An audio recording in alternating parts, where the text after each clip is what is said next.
ஒரு குரு, இளம் சீடர்கள் எதிரில் உட்காந்துருக்கிறாங்க. குரு பாடம் நடத்திக்கிட்டு இருக்கிறார்.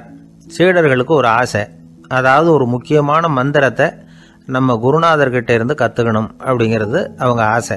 அது என்ன மந்திரம்னா, இறந்தவரை உயிர்ப்பிக்கக்கூடிய புனித மந்திரம், அதாவது செத்தவங்களுக்கு மீண்டும் உயிர் உண்டாக்குகிற மந்திரம். குருவே, தயவு பண்ணி அந்த மந்திரத்தை எங்களுக்கு உபதேசிக்கணும் அப்படின்னு கேட்டாங்க. அது ரொம்ப ஆபத்தானது, அது என்னத்துக்கு உங்களுக்கு வேண்டாமேன்னாராம் குரு.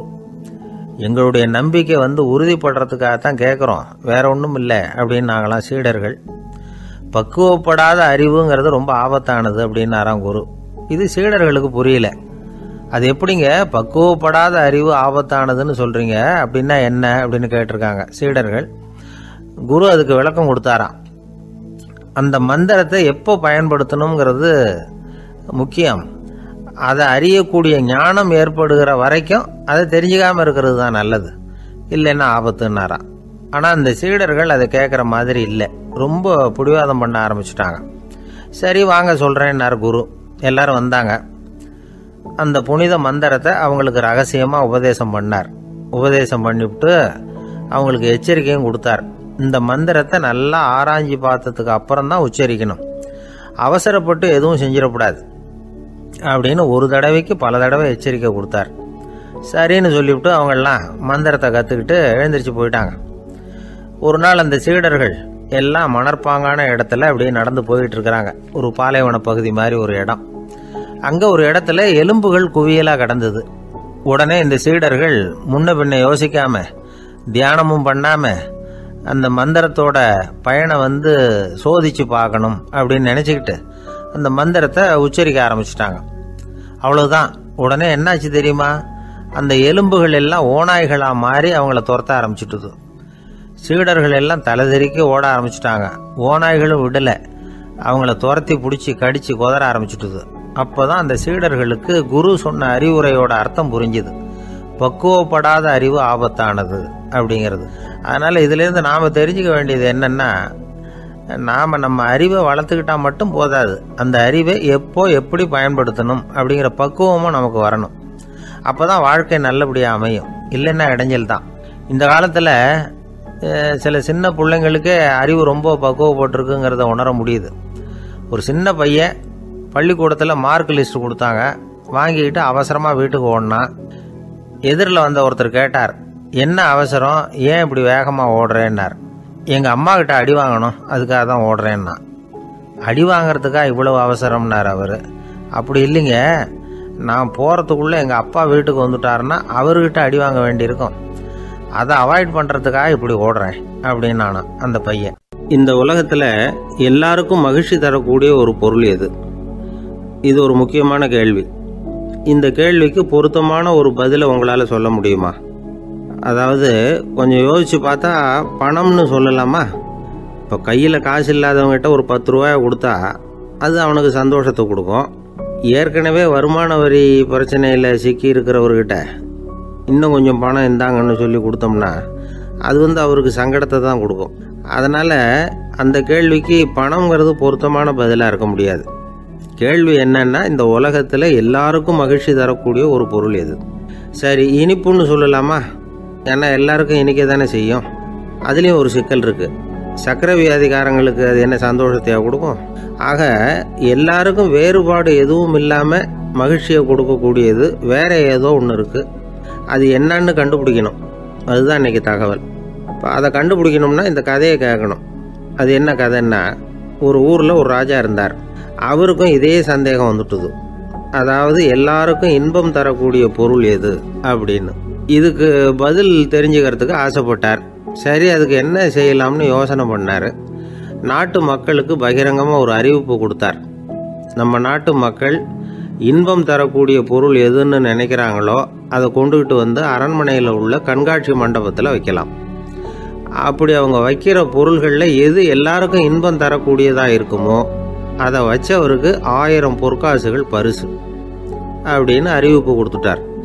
ஜனங்கள் இந்த அறிவிப்பை கேட்டாங்க. அதுக்கப்புறம் சும்மா இருப்பாங்களா? 1000 பொற்காசுன்னா சும்மாவா?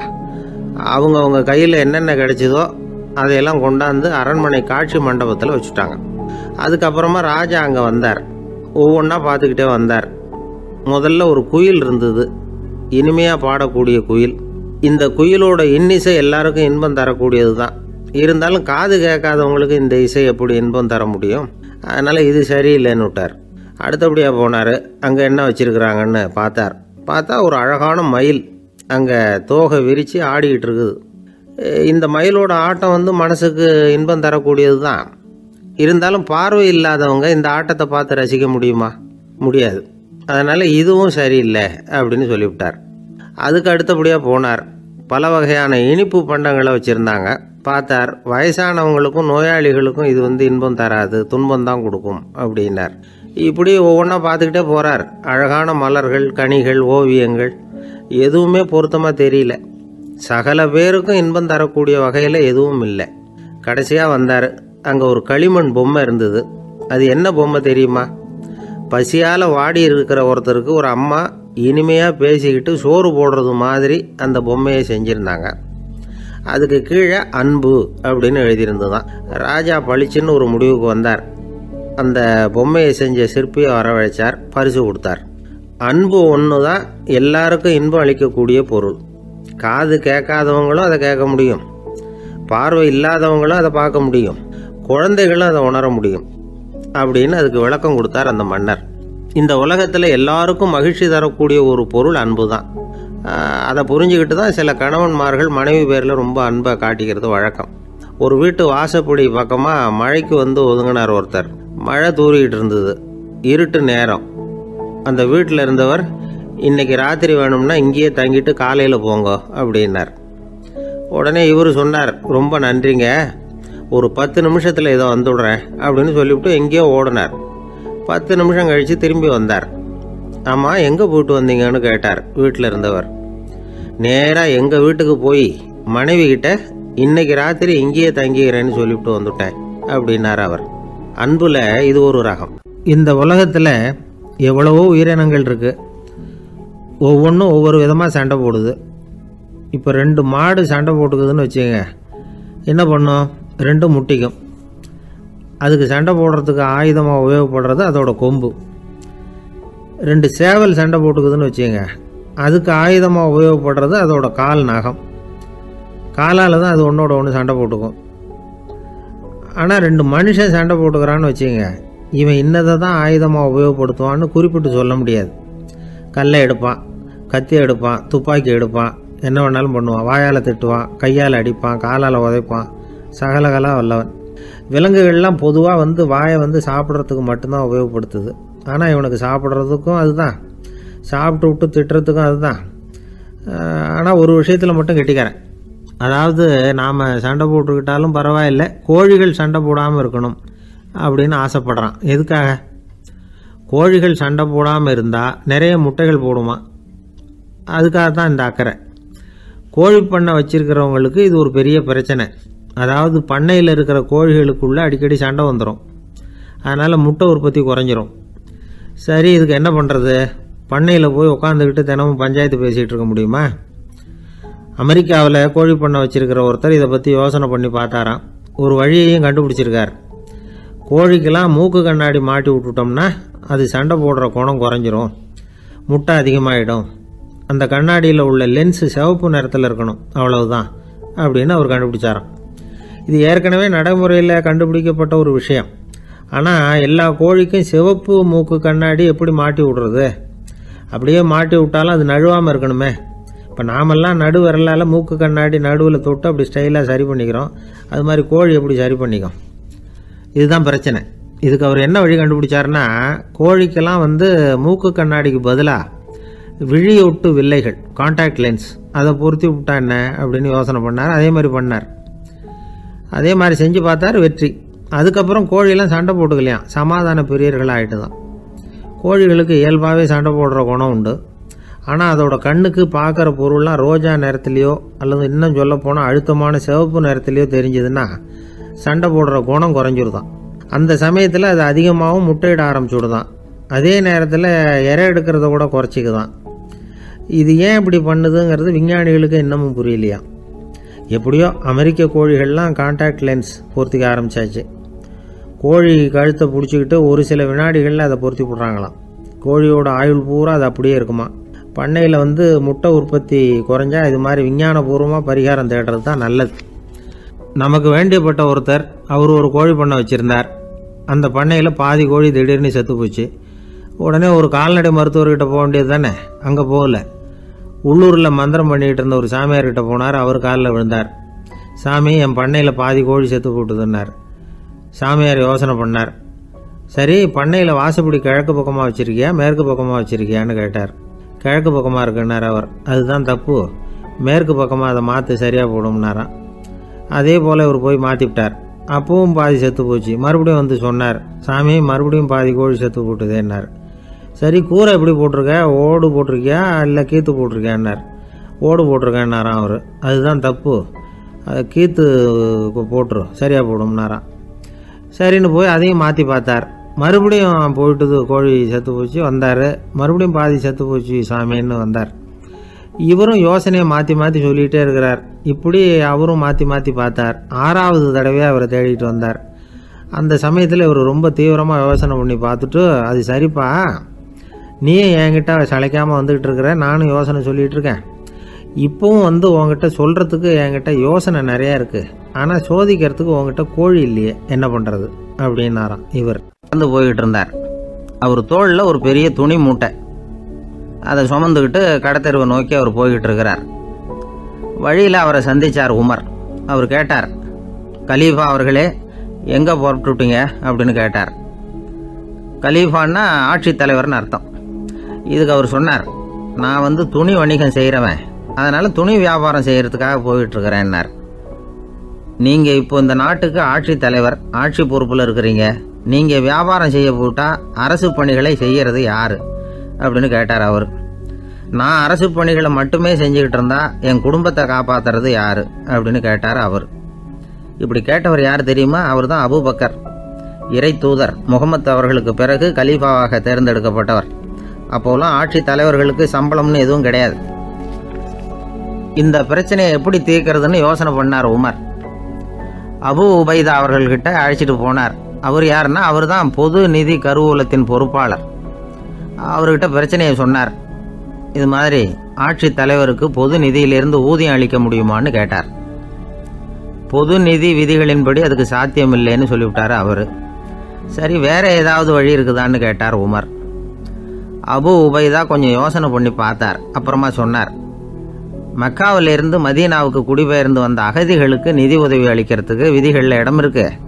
அப்படி பார்த்தா அபூபக்கரும் அகதி தானே, அதனால எல்லா அகதிகளுக்கும் கொடுக்கறது மாதிரியே அவருக்கும் ஒரு தொகை அளிக்கலாம்னார். கலீஃபா அபூபக்கருக்கு இந்த அகதி உதவி தொகையைத்தான் கொடுத்துட்டு வந்தாங்களாம். குடும்ப செலவுக்கு அது போதுமானதா இல்லை. இருந்தாலும் கலீஃபாங்கிறதுக்காக மற்ற அகதிகளை விட அதிகமாக தொகையை பெற அவர் விரும்பலை. மார்பு பக்கம் கிழிஞ்சிருந்த ஒரு மேலாடையை தான் அவர் அணிஞ்சிருந்தார். அவருடைய துணைவியார் அஸ்மா, அவங்க ஒரு நாள் தேன் அருந்த ஆசையாக இருக்குன்னாங்களாம். நமக்கு கிடைக்கிற ஊதியம் குடும்ப செலவுக்கே போதுமானதா இல்லையே, இந்த நிலையில் தேன் வாங்கிறதுக்கு காசுக்கு நான் எங்கே போவேன்ருக்கார் அவர். கொஞ்ச நாள் கழித்து அவங்க ஒரு தொகையை அவர்கிட்ட கொடுத்து தேன் வாங்கிட்டு வர சொன்னாங்களாம். இவருக்கு ஆச்சரியம், ஏது இந்த பணம்னு கேட்டிருக்காரு. நீங்கள் தினமும் குடும்ப செலவுக்காக கொடுத்துக்கிட்டு வந்த பணத்தில் கொஞ்சம் கொஞ்சமாக மிச்சப்படுத்தி வச்சேன்னாங்களாம். அபூபக்கர் அந்த பணத்தை எடுத்துக்கிட்டு நேராக பொது நிதி கருவூல பொறுப்பாளர்கிட்ட போனார். இந்த பணத்தை பொது நிதியில் சேர்த்துருங்க, இது அதிகப்படியாக எனக்கு தரப்பட்டு வந்த ஊதியம், அடுத்த மாதத்திலேருந்து இந்த தொகையை குறைச்சிங்கன்னு வேற சொல்லிவிட்டாராம். பசியை தணிக்க தேவையான அளவு உணவு, ஒரு ஜோடி உடை, இதை தவிர கூடுதலாக மக்கள் பொது நிதியிலிருந்து வாங்கிக்கிறதுக்கு என் குடும்பத்தாருக்கு உரிமை இல்லை அப்படின்னு சொல்லி கண்டிப்பாக சொல்லிவிட்டாராம். அவர் வாங்கிட்டு வந்த இந்த குறைந்த ஊதியம் கூட அவர் மனசை உறுத்திக்கிட்டே இருந்தது. கடைசி நேரம் அவர் தம்முடைய மகள் ஆயிஷா அவர்களை அழைச்சார். மகளே, இதுவரைக்கும் பொது நிதியிலிருந்து நான் வாங்கிட்டு வந்த தொகை என்னுடைய இதயத்தில் பாரமாக அழுத்திக்கிட்டு இருக்கு. என் தோட்டத்தை விற்று அதில் வர்ற பணத்திலிருந்து நான் இதுவரைக்கும் வாங்கிட்டு வந்த ஊதிய தொகையை கணக்கு போட்டு பொது நிதியில் சேர்த்துடு அப்படின்னாராம். பதவி ஏற்கிறதுக்கு முன்னாடி தன்கிட்ட இருந்ததை விட இப்போ கூடுதலாக என்ன சொத்து இருக்குன்னு பார்த்துருக்கார். ஒரு ஒட்டகம், ஒரு கோப்பை, ஒரு பணியாள். இதையும் அடுத்தபடியாக கலீஃபாவா வர்றவர்கிட்ட ஒப்படைச்சிருங்க அப்படின்னு விட்டாராம். அதே மாதிரி அடுத்து வந்த உமர்கிட்ட ஒப்படைச்சாங்க. அப்போ உமர் சொன்னாராம், அபூபக்கரே, இந்த முன்மாதிரியால் உங்களுக்கு பிறகு இந்த ஆட்சி பொறுப்பை ஏற்கிறவர்களை பெரும் நெருக்கடிக்கு ஆளாகி விட்டீங்க. அப்படின்னு சொல்லி ரொம்ப கண் கலங்கினாராம். கடைசியாக அபூபக்கர் தன்னுடைய குடும்பத்தாருக்கு விட்டு சென்ற சொத்து ஒரு படுக்கை விரிப்பு, ஒரு போர்வை, அவ்வளவுதான். இது சிந்திக்க வேண்டிய ஒரு செய்தி. ஒரு ஊரில் ஒரு மன்னர் இருந்தாராம். அமைச்சர் அவர்கிட்ட சொன்னாராம், மன்னா, நம்ம ராஜ்யத்தில் இனிமே லஞ்ச ஊழலே இருக்காதுன்னாராம். ஆஹா, அப்படின்னா ஊழல் பேர் வழிகளையெல்லாம் நாடு கடத்தியாச்சா அப்படின்னு கேட்டிருக்காரு மன்னர். இதுக்கு அவர், அப்படி இல்லைங்க, இனிமே கொடுக்கறதுக்கு ஜனங்கள்கிட்ட பணமே இல்லை அப்படின்னாராம். ஒரு நண்பர் இருக்கார். எப்போ பார்த்தாலும் கையில் ஒரு புத்தகம் இருக்கும். புத்தகம் இல்லாமல் எங்கேயும் புறப்பட மாட்டார். எதுக்காக இப்படி எடுத்துகிட்டு போகிறீங்க அப்படின்னு கேட்டால், எனக்கு இது ஒரு நல்ல நண்பன் மாதிரி, இந்த காலத்தில் எங்கே போனாலும் காத்திருக்க வேண்டியிருக்கு, அது மாதிரி சமயத்தில் நான் நண்பன் கூட பேசிக்கிட்டு இருப்பேன் அப்படிம்பாரான். ஒருத்தர் ஒரு பெரிய அரச பதவியில் இருந்தார். அவர் பதவியிலேருந்து இறங்க வேண்டிய சூழ்நிலை. அரசு கொடுத்துருந்த வீட்டை விட்டுட்டு வெளியில் வர்றார். வரும்பொழுது 2 கையிலையும் 2 பெட்டியை எடுத்துகிட்டு வந்தாராம். சார், உங்களுடைய உடைமைகள் அப்படின்னு கேட்குறாங்க அங்கே இருந்த ஊழியர்கள். இவர் தன்னுடைய கையில் இருக்கிற பெட்டியை காட்டி, இதுதான் என்னுடைய சொத்து அப்படின்னாராம்.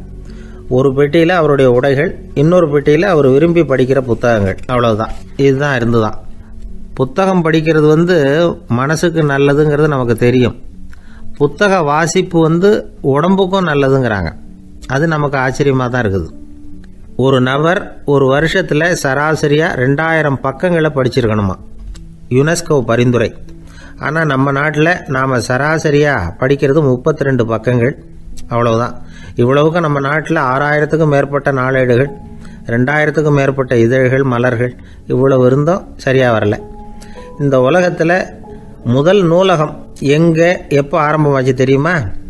கிமு 2500ஆம் ஆண்டில் அது ஆரம்பமாயிருக்குது. பாபிலோனியாவில் அமில் அணு அப்படிங்கிற அரசன் தான் நூலகத்தை உருவாக்கி இருக்கிறான். அப்போல்லாம் தாள் கிடையாது, களிமண் தான். களிமண் பலகைகளில் எழுதி அது தொகுத்து அப்படியே நூலாக்கி அதை நூலகத்தில் வச்சுருப்பாங்களாம். அரசருடைய நூலகத்தில் 1000த்துக்கும் மேற்பட்ட நூல்கள் இருந்ததாக வரலாற்று குறிப்பு இருக்குது. அது மட்டும் இல்லை, அந்த நூலகத்தில் பொருள் வாரியாக, அதாவது சப்ஜெக்ட் வாரியாக புத்தகங்களை வகைப்படுத்தி வச்சுருந்தாங்களாம். அதில் மிச்சம் இருந்த ஒரு 25 களிமண் பலகை புத்தகங்கள் இன்றைக்கும் பிரிட்டிஷ் அருங்காட்சியகத்தில் இருக்குதான். அச்சு, தாள் இதெல்லாம் ஏற்பட்டதுக்கு அப்புறம் அமைக்கப்பட்டது தான் பிரான்சில் இருக்கக்கூடிய பாரிஸ் நூலகம். 1480 பிரெஞ்சு மன்னர் 11ஆம் லூயி இந்த நூலகத்தை அமைச்சாராம். ஆனால் அப்போல்லாம் அரசர்கள் மட்டும்தான் நூலகத்தை பயன்படுத்த முடியுமா. அதுக்கப்புறம் 17ஆம் நூற்றாண்டில் இந்த முறை மாறி பொதுமக்கள் அங்கே போகலாம், படிக்கலாம் அப்படிங்கிற நிலைமை வந்துதான். போட்லியன் நூலகம் அப்படின்னு அதுக்கு பேர், பாரிஸ் நகரத்தில் இருக்குது. அங்கே தான் நூல்களின் பட்டியல் தயாரிப்பு பணி ஆரம்பமாச்சு. கல்வி வளர்ச்சியையும் நூலகத்தையும் இணைச்சவர் நெப்போலியன் போனபார்ட். முன்பணம் செலுத்தி புத்தகத்தை படிக்கிற முறையையும் அவர் தான் கொண்டுகிட்டு வந்தாராம். மக்கள்கிட்ட வசூலிக்கிற வரியின் ஒரு பகுதியை நூலகத்துக்கு பயன்படுத்தினவரும் அவர் தானா. நெப்போலியன் நூலகத்தில் உலகத்தில் உள்ள எல்லா மொழி நூல்களும் இருக்குதான். அங்கே ஒரு தமிழ் நூலும் இருந்திருக்குது. அது என்னென்னா கம்பராமாயணம். சோவியத் யூனியனுக்கு படையெடுத்து போனப்போ அங்கேருந்து லட்சக்கணக்கான புத்தகங்களை இந்த பனிச்சறுக்கு வாகனங்கள் இருக்குல்ல, அதில் கொண்டுகிட்டு வந்ததாக வரலாறு. அடுத்தபடியாக குறிப்பிட்டு சொல்லத்தக்க நூலகம் எதுன்னா பிரிட்டிஷ் நூலகம். மிக பழைய கையெட்டு பிரதியெல்லாம் கூட அங்கே இருக்குது. 1753 ஆரம்பமாச்சு. அதில் உள்ள நூல்களை வரிசையாக அடுக்கினா 180 கிலோமீட்டர் நீளத்துக்கு வருமா. மிகப்பெரிய நூலகம் அமெரிக்க தலைநகர் வாஷிங்டனில் இருக்குதான். இந்தியாவை பொறுத்த வரைக்கும் பெரிய பழைய நூலகம் எதுன்னா கல்கத்தா நூலகம். எல்லா இந்திய மொழி நூல்களும் இங்கே உண்டு. மகாகவி பாரதியார் நடத்தின இந்தியாங்கிற இதழின் எல்லா பிரதிகளும் அங்கே பாதுகாப்பாக இருக்குது. படிக்கும் பழக்கம் இங்கே வளர வேண்டியிருக்குது. ஒருத்தர்கிட்ட ஒரு புஸ்தகத்தை கொடுத்து விமர்சனம் எழுத சொல்லியிருந்தாங்க. கொஞ்ச நாள் கழித்து அவரை போய் பார்த்து, என்னங்க புஸ்தகத்தை படித்து பார்த்தீங்களா அப்படின்னு கேட்டாங்களாம். இதுக்கு அவர் சொல்லியிருக்கிறார், இன்னும் நான் படித்து பார்க்கலிங்க, இப்போ தானே விமர்சனமே எழுதி முடிச்சிருக்கிறேன், இனிமே தான் படிக்கணும் அப்படின்னாராம். ஒருத்தர் ரொம்பவும் மகிழ்ச்சியாக வந்துக்கிட்டு இருந்தார். என்ன விஷயம்னு விசாரித்தேன். நான் தோற்று போயிட்டேன், அதுதான் மனசுக்கு மகிழ்ச்சியாக இருக்குது அப்படின்னார். எனக்கு இது ரொம்ப ஆச்சரியமாக போச்சு. இந்த உலகத்தில் தோற்று போகிறவங்க யாரும் மகிழ்ச்சியாக இருக்கிறது இல்லை. அப்படி இருக்கிறப்ப இவர் இப்படி சொல்கிறாரே, எங்கே தோற்று போனீங்கன்னு கேட்டேன். அதுக்கப்புறம் தான் அவர் விவரமாக சொன்னார். என்னோட 5 வயசு குழந்தையோட நான் விளையாடிக்கிட்டு இருந்தேன். அந்த விளையாட்டில் என் குழந்தை ஜெயிச்சுட்டுது, நான் தோற்று போயிட்டேன் அப்படின்னார் ரொம்ப உற்சாகமாக. நான் யோசித்து பார்த்தேன். அதாவது நாம் சின்ன குழந்தையாக இருக்கிறப்போ எந்த விளையாட்டில் கலந்துக்கிட்டாலும் அதில் நாம் தான் ஜெயிக்கணும்னு ஒரு வெறி நமக்குள்ளே இருக்கும். நம்மளை எதிர்த்து விளையாடுறவர் நல்லவரா கெட்டவரா, பெரியவரா சின்னவரா அப்படிங்கிறதெல்லாம் முக்கியம் கிடையாது. அவர் தோற்று போகணும், நாம் ஜெயிக்கணும், அதுதான் முக்கியம். எதிரியை சந்தோஷப்படுத்த விளையாடுகிற கலை அப்போ நமக்கு தெரியறதில்ல. வாழ்க்கையில் ஒரு பக்குவம் வந்ததுக்கு அப்புறம் வெற்றி பெறணுங்கிற மன அழுத்தம் போயிடுது. போட்டியில் ஜெயிக்கணுங்கிறத விட குழந்தையை சந்தோஷப்படுத்தணுங்கிறது முக்கியமாக போச்சு. ஜெயிக்கணுங்கிற வெறி ஓடி போட்டுது. ஒரு குழந்தையா இருந்தப்போ நம்ம வளர்ச்சிக்கு உதவிய வெறி பெரியவனானதுக்கு பிறகு நமக்கு எதிரியாக மாறுது. அதை சரியான சமயத்தில் நாம் புரிஞ்சுக்கிட்டோம்னா போதும், நாம் பொழைச்சிக்கலாம். ஒவ்வொரு மனுஷனுமே வாழ்க்கையோட அடுத்த கட்ட வளர்ச்சியில் அடி எடுத்து வைக்கிற நேரத்தில் தன்கிட்ட இருந்து ஏதோ ஒரு குணத்தை அல்லது தன் குணம் இருந்த ஏதோ ஒரு உறவை நாம் இழக்கத்தான் வேண்டியிருக்குது. ஒரு கட்டம் வரைக்கும் உதவியாக இருந்த குணம் அடுத்த கட்டத்துக்கு தடையாக கூட மாறிடலாம். இந்த பரிமாண மாற்றத்துக்கு உள்ளாகிற ஒவ்வொருத்தரும் பிரத்யட்சமாக இதை உணர்றாங்க. ஆனால் பல பேர் எப்படின்னா பழசை திறந்துவிட்டு புதிய கொள்கைகளை உருவாக்கிக்கிறதுக்கு இஷ்டம் இல்லாமல் இருந்துடுறாங்க, அல்லது அப்படி செய்ய முடியாமல் தவிக்கிறாங்க. இதையெல்லாம் மீறி அந்த பழசை திறந்துட்டா அதை இழந்ததால் உண்டாகிற மன அழுத்தம் சில காலத்துக்கு வருத்திக்கிட்டு தான் இருக்கும், வேறு வழி இல்லை. ஆரோக்கியமான ஒரு முன்னேற்றத்துக்காக அந்த மன அழுத்தத்தை தாங்கிக்கத்தான் வேணும் அப்படிங்கிறாரு அந்த உலக புகழ்பெற்ற மேதை ஒருத்தர், இந்த ஸ்காட் பெக் அப்படிங்கிறவர். பிறந்த நாள் முதல் இதுதான் சரி அப்படின்னு கற்பிக்கப்பட்டு வந்த ஒவ்வொரு தத்துவத்தையும் தங்களுடைய வளர்ச்சிக்கு தகுந்த மாதிரி மாற்றி அர்த்தப்படுத்தி கொள்ள முடியாமல் வாழ்க்கை சூழல்ல அப்படியே அரைப்பட்டு தூளாகிறவர்கள் தான் ரொம்ப தவிக்கிறாங்களாம். இதுதான் அவருடைய கருத்து. பெரும்பாலும் மனிதர்களுடைய நடுத்தர வயசில், அதாவது 30 தாண்டுகிற சமயத்தில் தான் இந்த தவிப்பு உண்டாகுதான். இதை தான் மேற்கத்திய நாடுகளில் அடிக்கடி மிட் லைஃப் கிரைசிஸ் அப்படின்னு சொல்கிறாங்க. அப்பப்போ பழசையெல்லாம் தொலைச்சி விட்டு புதுசாக பிறக்கிறதுக்கு கற்றுக்கணும். ஒவ்வொரு நிமிஷத்தையும் அந்த நிமிஷத்துக்கு ஏற்ற சித்தாந்தம் கொண்டவர்களாக சந்திப்போம் அப்படிங்கிறார் அந்த உளவியல் நிபுணர். இப்படி பழகிக்கிட்டால் வாழ்க்கை இன்பமயம், இல்லைன்னா தவிப்பு மயம்தான். பழசை தொலைக்க முடியாதவர்களில் எத்தனையோ பேர் உண்டு, எத்தனையோ ரகம் உண்டு. அதில் வேடிக்கையான நண்பர்களும் உண்டு. ஒருத்தர் நண்பர் வீட்டுக்கு போனார். அவர் ஏதோ இனிப்பு பலகாரம் கொடுத்து சாப்பிட சொல்லியிருக்கிறாங்க அவங்க வீட்டில்.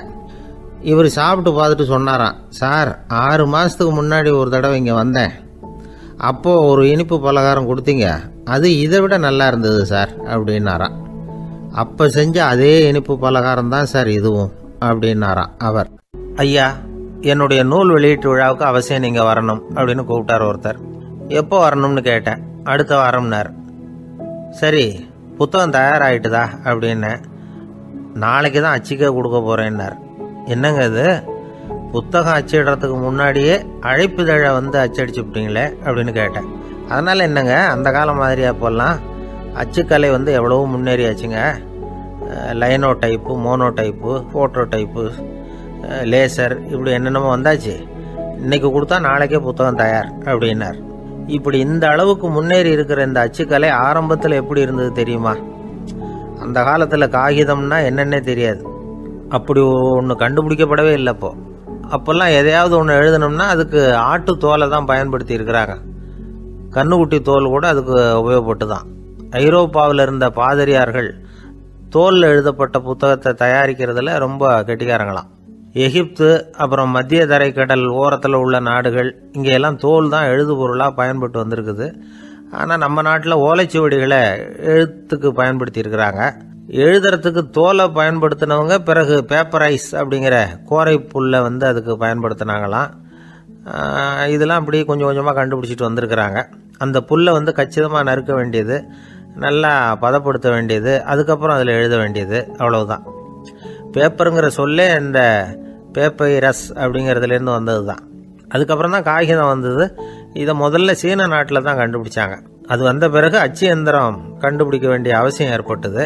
அதை கண்டுபிடிச்சவர் ஜெர்மானிய அறிவியல் அறிஞர் ஜான் கூட்டன்பர்க். அச்சு கலைக்கு அடித்தளம் அமைச்சவர் அவர் தான். ஜெர்மனியில் மெயின்ஸ் அப்படிங்கிற ஊரில் 1399 பிறந்தார். அவரோட மாமன் ஒருத்தர் உலோக வேலையில் வல்லவர். அவர்கிட்ட இந்த வேலையை கற்றுக்கிட்டார். அதோட வைர கற்களை பட்டை தீட்டுறதுலையும் ரொம்ப தேர்ச்சி பெற்றிருந்தார். இளம் வயசுலேயே சும்மா இருக்க மாட்டாராம். எதை செஞ்சாலும் அதை திறமையாக செய்வாராம். அவர் தான் முதல்ல மர அச்சு எழுத்துக்களை உருவாக்கினார். அது மேலே மை தடவி பிரதிகள் எடுத்தார். அதுக்கப்புறம் உலோக எழுத்துக்கள், முதல்ல காரியம், அப்புறம் இரும்பு, அப்புறம் கலப்பு உலோகம், பிறகு அச்சடிக்கிறதுக்கு எந்திரம் ஒன்றையும் உருவாக்கினார்.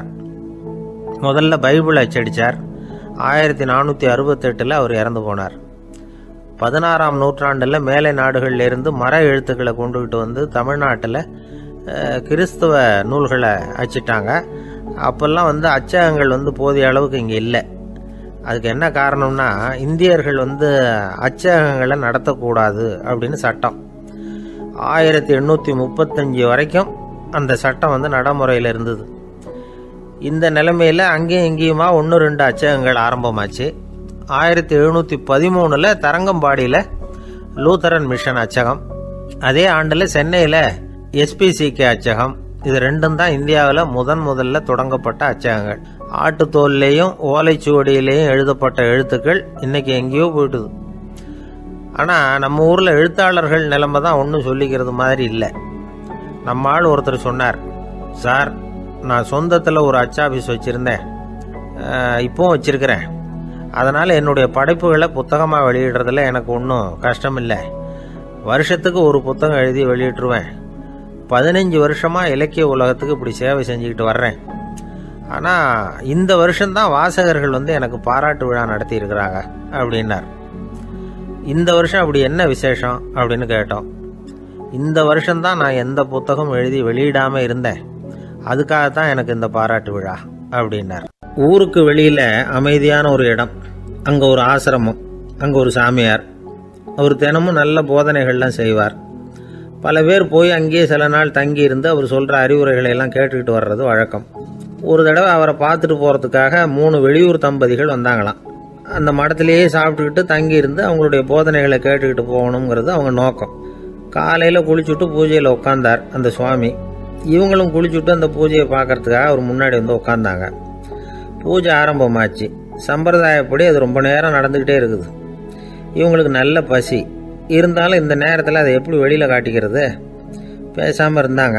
அந்த சுவாமி பூஜையை முடித்தார். அதுக்கப்புறம் பேச ஆரம்பித்தார். பேச்சு அருமையாக தான் இருந்தது, அமிர்தமாக தான் இருந்தது. இருந்தாலும் இவங்களுக்கு இருக்கிற வயிற்று பசி அது சரியாக கவனிக்க விடலை. அந்த சுவாமியே இதை கவனிச்சதா தெரியல. இவங்களுக்கு மனசுக்குள்ள ஒரு எண்ணம், உள்ள சாப்பாடு தயாராகிட்டு இருக்கும் போல இருக்கு, இந்த பேச்சு முடிஞ்சது நம்மளை உள்ளே அழைச்சிட்டு போய் சாப்பாடு போடுவாங்கன்னு நினைக்கிறோம் அப்படின்னு இவங்களாம் நினச்சிக்கிட்டாங்க. ஆனால் சுவாமி இதை பற்றி எதுவுமே பேசலை, கண்டுக்கலை. ஒரு அம்மாவால் அதுக்கு மேலே சும்மா இருக்க முடியுமா? முடியல. சாப்பாட்டை கவனிக்கலாமா அப்படின்னு சொல்லி மெதுவாக ஆரம்பித்தாங்க. ஓ கவனிக்கலாமே அப்படின்னு உள்ளே அழைச்சிட்டு போனார் சுவாமி. இவங்க ரொம்ப அவசரமாக எழுந்திருச்சு உள்ளே ஓடினாங்க. அங்கே ஒரு மேஜை மேலே ஒரு கிண்ணம் மூடி இருந்தது. ஓ இதுதான் சாப்பாட்டு மேஜை போல இருக்கு, இங்கே சாப்பாடு வந்துடும் அப்படின்னு நினச்சாங்க. உடனே போய் சுற்றி உட்காந்துக்கிட்டாங்க. சுவாமி அந்த கிண்ணத்தை எடுத்து அந்த அம்மா கிட்ட கொடுத்தார். அவங்க அதை வாங்கி மூடியை திறந்து பார்க்குறாங்க. உள்ளே ஒரு சாவி இருக்குது. ஓ சரிதான், இது சமையலறை சாவி போல இருக்கு, அங்கே போய் அதை திறந்து சாப்பாட்டை நாமே எடுத்துக்கிட்டு இங்கே வச்சுக்கிட்டு சாப்பிடணும் போல இருக்கு அப்படின்னு நினச்சாங்க. சாவி இருக்கு இல்லையா, வாங்க பூட்டு நிறையா காட்டுறேன் அப்படின்னு சுவாமி அவங்கள அழைச்சிட்டு போனார், காட்டினார். இவங்க அந்த அறையை ரொம்ப ஆவலோடு திறந்தாங்க. உள்ளே பார்த்தா அங்கே அரிசி, பருப்பு, விதவிதமான காய்கறி எல்லாம் இருக்குது. சமையலுக்கு வேண்டிய மிளகாய், எண்ணெய், பால், தயிர், நெய் இப்படி எல்லாமே இருக்குது. அடுப்பு, விறகு, நெருப்பு போட்டி அது கூட அங்கே இருக்குது. சாப்பாடு தயாராக இருக்கும்னு நினச்சிக்கிட்டு போனால் இப்படி இருக்குதே அப்படின்னு சொல்லி அதை பார்த்ததும் ரொம்ப சோர்ந்து போட்டாங்க அவங்க. சுவாமி என்ன இது சாப்பாடு இல்லையா அப்படின்னாங்க. அதுதான் சாப்பாட்டுக்கு வேண்டிய எல்லாம் இங்கே இருக்குதே, அடுப்பு மூட்டி நீங்கள் தான் அவங்கவுங்க ருசிக்கு தகுந்த மாதிரி சமைச்சிக்கணும், இந்த சன்னியாசிக்கு எப்படி சமைக்க தெரியும் அப்படின்னு கேட்டார் சுவாமி. சாப்பாடு தயாராக இருக்கும்னு நாங்கள் எதிர்பார்த்தோம் அப்படின்னாங்க. நீங்கள் இப்படி சொல்லுவீங்கன்னு நானும் எதிர்பார்த்தேன்.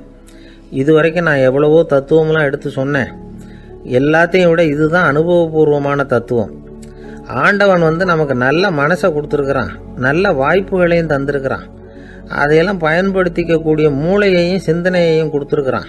அதனால் அடுப்பை தான் நீங்கள் மூட்டணும், அடுப்பை நீங்கள் தான் மூட்டணும், உங்களுக்கு உகந்ததை நீங்கள் தான் சமைச்சு ருசித்து அனுபவிக்கணும்.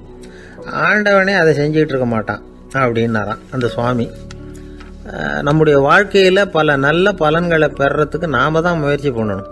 அதுக்குரிய சூழ்நிலையை தான் ஆண்டவன் கொடுப்பானே தவிர அதை விளக்கறதுக்காக தான் அந்த சுவாமி அப்படி செஞ்சு காட்டியிருக்கிறார். இது ஒரு பெரியவர் இப்படி ஒரு விளக்கம் கொடுத்தார். அதுக்கப்புறம் அந்த 3 தம்பதிகளும் தெளிவடைஞ்சுட்டாங்களாம். நாம் தெளிவடைகிறது எப்போங்கிறது தான் தெரியல அப்படின்னு பல பேர் இதை கேட்டுட்டு சொல்லிட்டு இருக்கிறாங்க. இந்த கதையை நம்முடைய நண்பர் ஒருத்தர்கிட்ட சொன்னேன். அந்த நண்பர் ரொம்ப சந்தோஷப்பட்டார். நீங்கள் சொல்கிறது கரெக்டு சார், ஆனால் நான் அதை விட ஒரு படி மேலே சார். எனக்கெல்லாம் அரிசி பருப்பு இருக்கிற ரூம் எதுன்னு கையை காட்டிட்டா போதும், உடனே கிண்ணத்துலேருந்து சாவியை எடுத்து கொடுக்கணுங்கிற அவசியம்லாம் இல்லை எனக்கு. அப்புறம் எப்படி ரூமை திறந்துருவீங்க அப்படின்னு கேட்டேன். பூட்டை உடைச்சி திறந்துருவேன், அதுதான் எனக்கு பழக்கம் அப்படிங்கிறார். ஒரு காலத்தில் பிரஷ்யா அப்படின்னு ஒரு தேசம் இருந்தது. இப்போ ஜெர்மனி இருக்குல்ல, இதோட பெரும்பகுதி ஒரு காலத்தில் பிரஷ்யாங்கிற பேரில் இருந்தது. அப்போ அதுக்கு அரசராக இருந்தவர் மகா ஃப்ரெடரிக், அதாவது ஃப்ரெடரிக் தி கிரேட் அப்படின்னு சொல்லுவாங்க. அந்த ராஜாவுக்கு ஒரு சந்தேகம். நாம் பல வகையான வரிகளை விதித்து வசூல் பண்ணுறோம், அப்படி பண்ணி வருமானம் குறைஞ்சிக்கிட்டே போகுதே, இதுக்கு என்ன காரணமாக இருக்கும்?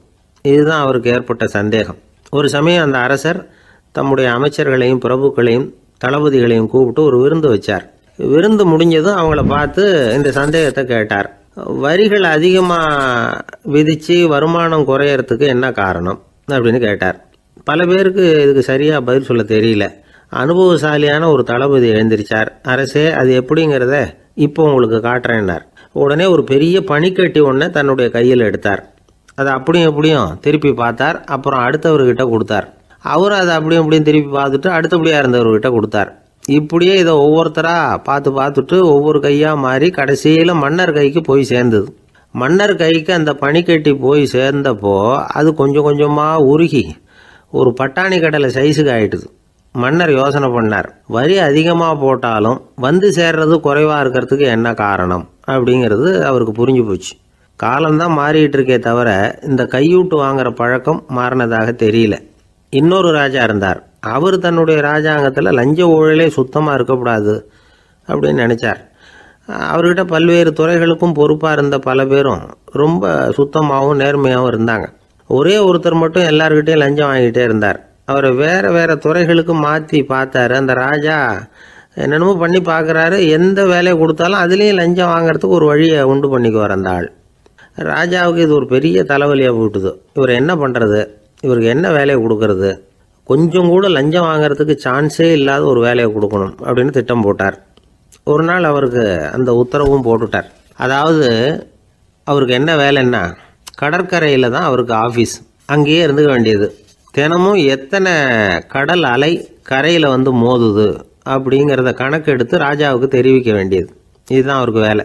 பேசாமல் அலையை எண்ணிட்டு உட்காந்துருக்கிட்டோம், அப்போவாவது அவர் லஞ்சம் வாங்குகிற சந்தர்ப்பம் இல்லாமல் போயிடும் அவருக்கு அப்படின்னு நினச்சார் ராஜா. இந்த ஆள் கடற்கரைக்கு போய் டியூட்டியில் ஜாயின் பண்ணிட்டார். ஒரே மாதத்தில் அங்கே சொந்தமாக ஒரு பிரம்மாண்டமான மாளிகை கட்டிவிட்டார். ராஜாவுக்கு இது பெரிய ஆச்சரியமாக போச்சு. அலையை என்ற வேலையில் அந்த ஆள் எப்படி பணம் சம்பாதிச்சார் அப்படின்னு விசாரித்து பார்த்தார் அக்கம் பக்கத்தில். அந்த ஆள் என்ன பண்ணியிருக்கிறாருன்னா, கடற்கரையில் போய் பொறுப்பு ஏற்றுக்கிட்ட உடனே அங்கே இருந்த மீனவர்கள்கிட்ட எல்லாம் இந்த கரையில் வந்து ஒரு நாளில் வந்து மோதுற அலைகள் எத்தனை அப்படின்னு கேட்டிருக்காரு. அது எப்படிங்க தெரியும்னு இருக்காங்க அவங்க. தினமும் அந்த எண்ணிக்கை தெரியணும். நம்ம ராஜாவுக்கு தினமும் அறிக்கை அனுப்பணும், டெய்லி ரிப்போர்ட்டு. தவறுனா நீங்கள் இந்த கடலில் போய் மீன் பிடிக்கிறதுக்கு ராஜாவோட அனுமதி கிடைக்காது அப்படின்ட்டுருக்காரு. உடனே மீனவர்களும் பயந்து போட்டாங்க. கடலுக்கு போகிறதுக்கு அனுமதி இல்லைன்னா பட்டினி கிடக்கிறது மாதிரி ஆகிடுமே. மெதுவாக அந்த ஆளுகிட்ட போனாங்க, காதோட காதாக சொன்னாங்க, ஐயா, எங்களால் வந்து கடல் அலையை வந்து எண்ண முடியாது. தினமும் எங்களால் முடிஞ்சதை உங்களுக்கு பணமாக கொடுத்துட்றோம். நீங்கள் தான் ராஜா கிட்ட சிபாரிசு பண்ணி நாங்கள் தொடர்ந்து மீன் பிடிக்கிறதுக்கு அனுமதி வாங்கி கொடுக்கணும் அப்படின்னு வேண்டிக்கிட்டாங்க. பணம் தினமும் வந்து சேர ஆரம்பிச்சுட்டுது. பதவியில் மற்ற பதவியோட இந்த பதவி எவ்வளவோ மேல் அப்படின்னு நினச்சிட்டான் அந்த ஆள்.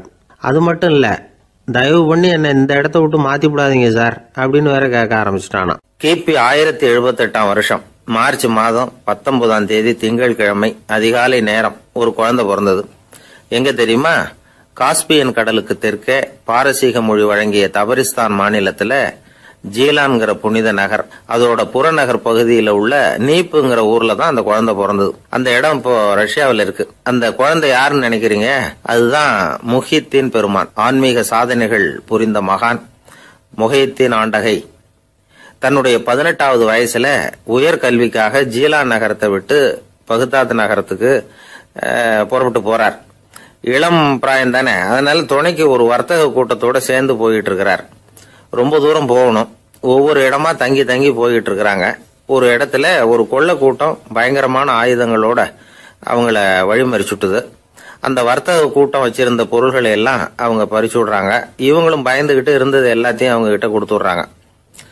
முகையத்தீன் ஆண்டகை மட்டும் இதையெல்லாம் பார்த்துக்கிட்டு தனியா ஒதுங்கி நிற்கிறார். ஒரு 18 வயசு பையன் மட்டும் இப்படி தனியா அநாத சிறுவன் மாதிரி நின்றுட்டு இருக்கிறத அந்த கொள்ளை கூட்டத்தில் இருந்த ஒருத்தன் பாக்குறான். கிட்ட நெருங்கி வர்றான். அலட்சியமாவும் கிண்டலாவும் உங்ககிட்ட ஏதாவது இருக்குதா அப்படின்னு கேக்குறான். இவங்கிட்ட என்ன இருக்க போகுது அப்படிங்கிற நம்பிக்கையில அவன் அப்படி கேக்குறான். உடனே இவரு இருக்குதே, என்கிட்ட 40 தீனார் இருக்கு அப்படிங்கிறார். இப்படி சொல்லியும் அந்த கொள்ளைக்காரனுக்கு நம்பிக்கை வரல. என்னிடம் விளையாடாத, பொய் சொல்லாத, உண்மையை சொல்லு அப்படிங்கிறான் அவன். உண்மையைத்தான் சொல்றேன், என்கிட்ட 40 தீனார் இருக்கு அப்படிங்கிறார் இவர். எங்க வச்சிருக்கிற அப்படின்னு கேக்குறான். சட்டையின் விழாப்புறத்துல உள்ள பகுதியில அதை வச்சு தச்சிருக்கிறாங்க அப்படின்னு உண்மையை சொல்றார். உடனே கொள்ளை கூட்ட தலைவன் அதை கத்தியால கீறிப்பார் அப்படின்னு உத்தரவு போடுறான். அந்த சட்டையை கிழிக்கிறாங்க. உள்ள இருந்து 40 பொற்காசுகளும் பொல பொலன்னு கீழே கொட்டுச்சு. அதை பார்த்த உடனே அந்த கொள்ளை கூட்ட தலைவன் மலைச்சு போய் நின்னுட்டான். காசை பார்த்துட்டு அவன் மலைச்சு போகல, பொய் பேசாத அந்த பையனோட நேர்மையை பார்த்துட்டு அவன் அப்படி நின்னான். மெதுவா அந்த பையன் கிட்ட வந்தான். ஏன்பா, நீ என்ன பணக்கார குடும்பமா அப்படின்னு கேட்டான். அப்படிலாம் இல்ல, எனக்கு அப்பா இல்ல, அம்மா மட்டும்தான் உண்டு. எங்க அப்பா எனக்குன்னு விட்டு போன சொத்தே இந்த 40 தீனார் தான் அப்படின்னாரு இவர். அப்படி இருந்துமா உண்மை பேசணும்னு ஆசைப்பட்டேன். என்கிட்ட ஒண்ணும் இல்லைன்னு ஒரு வார்த்தை சொன்ன உன்னை விட்டுருப்போமே அப்படின்னா அவன். அப்படி இல்லைங்க, நான் இறைவன் திருநாமத்தை அறியக்கூடிய கல்வி ஞானத்துக்காக இப்ப போயிட்டு இருக்கிறேன். இறைவன் திருநாமத்தை உச்சரிக்க வேண்டிய நாவால பொய் பேசக்கூடாதுன்னு எங்க அம்மா சொல்லி இருக்கிறாங்க. அதனால நான் எப்பவுமே பொய் சொல்ல மாட்டேன் அப்படின்னு என்னுடைய தாய்க்கு வாக்கு கொடுத்திருக்கிறேன் அப்படின்னார் அவர். முகையத்தீன் பெருமான் வார்த்தைகளை கேட்ட அந்த கொள்ளையர்கள் மனம் திருந்தி நல்லவங்களா ஆயிடுறாங்க. அந்த கொள்ளையர் தலைவன் பிற்காலத்துல ஒரு பெரிய மகான் ஆயிடுறார். பெரியவர்கள் வாழ்க்கையில நடக்கிற இது மாதிரி சம்பவங்கள் தான் நாம நல்ல விதமா வாழறதுக்கு துணையா இருக்கும். அந்த காலத்துல கொள்ளையர்களே பெரியவங்க செயலை பார்த்து மனம் திருந்தி இருக்கிறாங்க. இந்த காலத்துல யார் இப்படி இருக்கிறா? இந்த காலத்துல மகான் ஒருத்தரை பார்த்தேன், எனக்கு வேண்டியப்பட்ட மகான். ஏங்க, நீங்களும் மகான் ஆகிறதுக்கு முன்னாடி கொள்ளை அடிச்சுட்டு இருந்தீங்களா அப்படின்னு கேட்டேன். அவர் மெதுவா கண்ணை திறந்து என்ன நிமிர்ந்து பார்த்தார். அப்படி இல்லப்பா, நான் கொள்ளை அடிக்கிறதுக்காகத்தான் மகானாவே ஆகி இருக்கிறேன் அப்படின்னு சொல்லிவிட்டு மறுபடியும் கண்ணை மூடிட்டார். 21ஆம் வருஷம் செப்டம்பர் மாசம் 22ஆம் தேதி மதுரை மேலமாசி வீதியில உள்ள ஒரு வீடு. அங்க அன்னைக்கு நடந்த ஒரு அற்புத நிகழ்ச்சி பின்னாடி உலக மக்களை எல்லாம் ஆச்சரியப்பட வச்சுது. இந்திய வரலாற்றிலேயே அது ஒரு முக்கியமான நிகழ்ச்சி. உலக மக்கள் கவனமெல்லாம் காந்திஜியின் பக்கம் திரும்புறதுக்கு காரணமா இருந்த நிகழ்ச்சி அது. கதர் துணி பிரச்சாரத்துக்காக காந்திஜி மதுரைக்கு வந்திருந்தார். சென்னை துணி வணிகர் சங்கத்தின் துணைத் தலைவர் ஒருத்தர் இருந்தார், ராம்ஜி கல்யாண் சேட்ஜி. அவருடைய வீடு மதுரை மேலமாசி வீதியில் இருந்தது. அந்த வீட்டில் தான் காந்திஜி தங்கியிருந்தார்.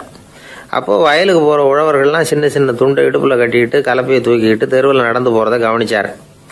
ஏற்கனவே சேலத்துக்கு தெற்க பல பகுதிகளில் ஆண்களும் பெண்களும் அறகுறை ஆடைகளோட உழைச்சிக்கிட்டு இருக்கிறத கண்ணால கண்டிருக்கிறார் அவரு. இந்தியரின் சராசரி உடை இவ்வளவுதான் அப்படிங்கிறத புரிஞ்சுக்கிட்டார். மனசை என்னவோ பண்ணியிருக்குது. ராத்திரி பூரா அதை பத்தியே யோசனை. 22/9/21 வியாழக்கிழமை காலையில காந்திஜி எழுந்திருக்கிறார். அவர் கூட தங்கியிருந்தவங்களையெல்லாம் பார்த்து சொன்னார், இன்னையிலிருந்து அறையில முழு அகலத்துண்டு தான் கட்டுவேன். குளிர் அதிகமாக உள்ள காலங்களில் மட்டும் போர்வை ஒன்றா உபயோகப்படுத்துவேன். மற்றபடி மேலங்கியோ குல்லாவோ எதுவும் போட்டுக்க மாட்டேன். தற்காலிகமாக இந்த ஏற்பாட்டை 1 மாசத்துக்கு ஏற்றுக்குவேன். அதுக்கு பிறகு உசிதம் போல எண்ணி பார்த்து முடிவு பண்ணுவேன் அப்படின்னார். அவருடைய குரல் உறுதியாக இருந்துதான். உடனே செயலில் இறங்கினார். தம்முடைய 10 முழ வேட்டி, மேலங்கி, உள் சட்டை, குல்லா எல்லாத்தையும் களைஞ்சார். வேட்டியிலிருந்து ஒரு 4 முழ துணியை எடுத்துக்கிட்டார். இதுக்கு உதவி செஞ்சவர் அன்னைக்கு விருதுநகரில் பிரபல தொண்டராக இருந்த பழனிக்குமார பிள்ளை. வெட்டி எடுத்த துண்டை நீள வாக்கில் ரெட்டையாக மடித்தார். அதை இடுப்பில் துண்டு மாதிரி கட்டிக்கிட்டாரு. தலையில் சின்ன உச்சி குடுமி, அறையில் சின்ன துண்டு. அண்ணல் காந்தி ஆண்டி கோலத்தில் காட்சி அளிக்கிறார். கூட இருந்தவங்களை பார்த்து காரைக்குடிக்கு புறப்படலாமே அப்படின்னார். அவர் நண்பர்களும் சீடர்களும் திகைச்சு போய் நிற்கிறாங்க. இந்த விரதம் நிரந்தரமாக ஆயிடுமோங்கிற பயம் அவங்களுக்கு. எப்படியோ இந்த விவரம் ராஜாஜிக்கும் அன்னைக்கு பிரபலமாக விளங்கின தேசபக்தர் டாக்டர் TSS ராஜனுக்கும் எட்டுச்சு. உடனே 2 பேரும் ஓடி வந்தாங்க. வேண்டாமே இந்த கோலம் அப்படின்னாங்க. காந்திஜி தன்னுடைய முடிவில் உறுதியாக இருந்தார். ராஜாஜி என்னென்னமோ வாதமெல்லாம் பண்ணி பார்த்தார். உங்களுடைய வாதத்துக்கு என்னால் பதில் சொல்ல முடியல, இருந்தாலும் நான் செய்கிறது தான் சரிங்கிறதுல எனக்கு சந்தேகம் இல்லை. இன்னைக்கு அதிகாலை 3 மணி இருக்கும், நான் ஓரளவு விழிச்சுக்கிட்டேன். அதாவது உறக்கமும் விழிப்புமா இருந்த நிலையில எனக்கு இந்த எண்ணம் உண்டாச்சு. இது என்னுடைய அந்தராத்மாவின் ஆணை, அதை என்னால் மீற முடியாது அப்படின்னு சொல்லிவிட்டாராம் காந்திஜி. கதர் பிரச்சாரத்துக்காக காரைக்குடிக்கு கிளம்பினார். வாசல்ல 4 மோட்டார் வண்டிகள் காத்துக்கிட்டு இருந்தது. வீதியில் 2 பக்கமும் ஜனங்கள். காந்திஜி இடுப்பு துணியோட மோட்டார் வண்டியில ஏறினார். நண்பர்களும் சீடர்களும் மக்களும் உடல் சிலிர்க்க அந்த காட்சியை பார்க்குறாங்க. மோட்டார் வண்டி நகர ஆரம்பிக்குது. எப்பேற்பட்ட காட்சி அது! சுக்கநாத பெருமானியே கூலி ஆளாக்கிய அப்படி ஆக்கி மண் சுமக்க வச்ச மதுரை இல்லையா, அந்த மதுரை தான் காந்திஜி துறவி கோலம் கொள்றதுக்கும் காரணமாக இருந்திருக்குது. இது இன்னைக்கு எத்தனை பேருக்கு தெரியும்? ஒரு தடவை காந்திஜி நேருவும் சுற்றுப்பயணம் செஞ்சாங்களாம். ஒரு இடத்துல நடந்து போயிட்டு இருக்கிறாங்க. குறுக்க ஒரு வாய்க்கால். நேரு என்ன பண்ணார் தெரியுமா? தன்னுடைய இளமை துடிப்பை காட்டுறதுக்காக கொஞ்சம் தூரம் பின்னாடி போய் அங்கேருந்து வேகமாக ஓடி வந்து அந்த வாய்க்காலை தாண்டினாராம். காந்திஜி அப்படி பண்ணல. பக்கத்தில் இருந்த பாலம் வழியா அந்த வாய்க்காலை கடந்து வந்தார். நேரு காந்திஜியை பார்த்து சிரிச்சுக்கிட்டே, என்ன மாதிரி நீங்களும் தாண்டி இருக்கலாமே அப்படின்னாராம். அதுக்கு காந்திஜி சிரிச்சுக்கிட்டே சொன்னாராம், 2 அடி முன்னேறதுக்காக 5 அடி பின்னாடி போறதா அப்படின்னாராம். ஒரு ஊர்ல ஒரு ராஜா இருந்தார். அந்த ராஜாவுக்கு ஒரு புள்ள. அந்த புள்ளைக்கு விவரமே தெரியாது. அவன் ஒரு முட்டாளுங்கிறது எல்லாருக்கும் தெரியும். ஆனாலும் அவன் தான் அடுத்தபடியாக ஆட்சிக்கு வர வேண்டியவன். ஆட்சி பொறுப்பை ஏற்க வேண்டிய ஒருத்தன் இப்படி இருந்தால் என்ன பண்ணுறது அப்படிங்கிறது எல்லாருக்கும் உள்ள கவலை. மன்னர் அமைச்சர்களை கூட்டினார், ஆலோசனை கேட்டார் என்ன பண்ணலாம்னு. இவனை இன்னொரு நாட்டு பல்கலைக்கழகத்துக்கு அனுப்பி பார்க்கலாம், அங்கே போய் படிச்சுட்டு வரட்டும், நிறைய படிச்சுட்டு நல்ல ஞானத்தோடு திரும்பி வரட்டும், அதுக்கப்புறம் பார்த்துக்கலாம் அப்படிங்கிறது அவங்க சொன்ன ஆலோசனை. மன்னருக்கும் அது சரின்னு தோணுச்சு. மகனை வெளி தேசத்துக்கு அனுப்பி வச்சார். இவனும் போனான். ஒரு பல்கலைக்கழகத்தில் சேர்ந்தான். நிறைய படித்தான். அதுக்கப்புறம் தந்தைக்கு ஒரு கடிதம் எழுதினான். தந்தையே, நான் நிறைய படிச்சுட்டேன், இனிமேல் நாடு திரும்பலாம்னு நினைக்கிறேன் அப்படின்னு எழுதினான். மன்னருக்கு ரொம்ப மகிழ்ச்சி. அதாவது புள்ள படிச்சுட்டான் அப்படிங்கிற ஆனந்தம். உடனே பையன் திரும்பி வர்றதுக்கு ஏற்பாடு பண்ணார். இளவரசன் நாடு திரும்பினான். அதை கொண்டாடுறதுக்காக அரண்மனையில் ஒரு பெரிய விருந்துக்கு ஏற்பாடு பண்ணியிருந்தாங்க. முக்கியமானவங்கள்லாம் அதில் கலந்துக்கிட்டாங்க. அந்த விருந்துக்கு முனிவர் ஒருத்தரும் வந்திருந்தார். அவர் இளவரசன் கிட்ட போய் உட்காந்து விசாரிக்கிறார். என்னப்பா, எப்படி படிச்சிருக்கிற அப்படின்னு கேட்டார். நிறைய படிச்சுட்டு வந்திருக்கிறேங்க அப்படின்னா. அவன் என்னெல்லாம் படித்த அப்படின்னாரான். எல்லாத்தையும் விவரமாக சொல்லியிருக்கிறான். அவன் அப்படி சொல்லிட்டு இருக்கும் பொழுதே முனிவர் என்ன பண்ணார், தன்னுடைய மோதிரத்தை கழட்டி உள்ளங்கையில் வச்சு அப்படியே மூடிக்கிட்டாரான். அப்படியே கையை நீட்டி அவன் முன்னாடி காட்டினார். இந்த பாருப்பா, என் கைக்குள்ள என்ன இருக்கு சொல்லு பார்க்கலாம் அப்படின்னாரான். இளவரசன் ஒரு கணம் யோசிச்சான். அதுக்கப்புறம் உங்க கைக்குள்ள இருக்கிறது வட்டமான ஒரு பொருள், நடுவில் ஒரு துளை இருக்கும் அப்படின்னானா. முனிவர் திகைச்சு போட்டார். பையன் பெரிய அறிவாளி ஆயிட்டான் போல இருக்க அப்படின்னு நினைச்சுட்டார். அதுக்கப்புறம் கேட்டார், சரி, என் கையில் இருக்கிறது வட்டமான பொருள், நடுவில் துளை இருக்குங்கிறத சொல்லிவிட்டேன், அதோட பேர் என்ன, அதை சொல்லு அப்படின்னாராம். இளவரசன் கொஞ்சம் யோசனை பண்ணியிருக்கான். அப்புறம் சொன்னானா, முனிவரே, நான் படித்த விஞ்ஞானம் உங்களுக்கு பதில் சொல்றதுக்கு உதவலை, இருந்தாலும் பதில் சொல்றேன், அது ஒரு வண்டி சக்கரம் அப்படின்னானா. இப்பதான் முனிவர் யோசிச்சாராம். அவருக்கு புரிஞ்சுதான், அதாவது முட்டாளை படிக்க வைக்கலாம், ஆனால் சிந்திக்க வைக்க முடியாது அப்படிங்கிறத அவர் புரிஞ்சுக்கிட்டாராம். தகவல் அறிவு ஞானமாகாது அப்படிங்கிறார் ஓஷோ. ஏன்னா தகவல்கள் மாறுதலை ஏற்படுத்துறது இல்லை, ஆனால் ஞானம்ங்கிறது மாறுதலால் உண்டாகக்கூடிய ஒன்று. அதுதான் ரெண்டுக்கும் உள்ள வித்தியாசம். மனம் சரியான வழிக்கு வரணும், அதுக்கப்புறம் படிக்கிற கல்வி தான் உண்மையான கல்வி. சரி, மனம் சரியா வர்றதுக்கு என்ன வழி அப்படின்னு கேட்டா, மனிதன் முழு மாறுதலுக்கான வழிமுறை தியானம் தான் அப்படிங்கிறார் அவர். அதனாலதான் நிறைய படிச்சிருக்கேன்னு சொல்றவன் எல்லாம் ஞானம் உள்ளவன் நினைச்சிடக்கூடாது. ஒருத்தர் இன்னொரு பெரிய மனிதரை அழைச்சிட்டு அறிமுகப்படுத்தினாராம். சார் நிறைய படிச்சிருக்கார், 3 MA வாங்கியிருக்கார், ஆனா ஒரு விஷயம், அப்பப்போ கொஞ்சம் திருடுவார், அவ்வளவுதான், மற்றபடி அவர் ஒரு பெரிய அறிவாளி தான் அப்படின்னாராம். ஒரு ஊர்ல ஒரு மன்னர் இருந்தார். அந்த ஊர்ல அடிக்கடி சேவல் சண்டை நடக்கிறது வழக்கம். அரண்மனையில ஒரு ஆள் இருந்தான். மன்னருக்காக அவன் ஒரு சேவல் வாங்கிட்டு வந்தான். சண்டை போடுறதுக்காக அந்த சேவலை தயார் பண்ணிகிட்டு இருந்தான். கொஞ்ச நாள் ஆச்சு. மன்னர் அந்த ஆளை கூப்பிட்டார். என்னப்பா சேவல் தயாராகிட்டுதா அப்படின்னு கேட்டார். இன்னும் அது தயாராகல மன்னா, இன்னும் வளரல, அதுக்கான தகுதி இன்னும் அதுக்கு வரல அப்படின்னா. எதனால் அப்படி சொல்கிறேன்னாரு. கோபம் ரொம்ப கடுமையாக இருக்குது அப்படின்னா. சரி அப்படின்னு விட்டுட்டார். மறுபடியும் கொஞ்ச நாள் ஆச்சு. இப்போ எப்படி நிலைமை, சேவல் தயாரா அப்படின்னார். இன்னும் இல்லை அரசே, மற்ற சேவல் எங்கேயாவது கூவுற சத்தம் கேட்டால் உடனே இது பரபரப்பாயிடுது. பக்கத்தில் ஒரு சேவலின் நிழலை கண்டா கூட இது பரபரப்பாயிடுது அப்படின்னா. சரி இன்னும் கொஞ்ச நாள் ஆகட்டும்னு விட்டுட்டார். கொஞ்ச நாள் ஆச்சு. இப்போ மறுபடியும் விசாரித்தார். இன்னும் நம்ம சேவலுக்கு அந்த தகுதி வரலமன்னா, போராட்ட உணர்வு அதுக்கு இன்னும் இருந்துக்கிட்டு தான் இருக்குது. உள்ளே மெதுவாக தான் எரிய ஆரம்பிச்சிருக்குது போராட்ட உணர்வு. அப்படி இருக்கக்கூடாது, அது பற்றி எரிய வேண்டாமா அப்படின்னா. இன்னும் கொஞ்ச நாள் ஆச்சு. இப்போ எப்படின்னு கேட்டார். இப்போ அவன் சொன்னான், மன்னா கிட்டத்தட்ட அது போருக்கு தயாராகிட்டுது அப்படின்னு நினைக்கிறேன்னா. எதனால் அப்படி சொல்கிற அப்படின்னு கேட்டார். மற்ற சேவலின் குரலை கேட்டால் அது அசைகிறதே இல்லை, ஒரு பொம்மை மாதிரி ஆயிடுது. அதுக்கு உள்ள ஒரு நுட்பமான விழிப்புணர்வு வந்துட்டுது. அதனால் அது அமைதியாக இருக்குது, மௌனமாக இருக்குது. இனிமேல் அதுக்கு இணையான சேவலே கிடையாது. வெற்றி பெற அது போராட வேண்டிய அவசியமே இல்லை. அதை பார்த்த உடனே எதிரி சேவல்கள் பயந்துட்டு ஓடி போடும் அப்படின்னு சொன்னானான். அந்த சேவலை வளர்த்தவர் சி சிங் சு அப்படின்னு பேர்.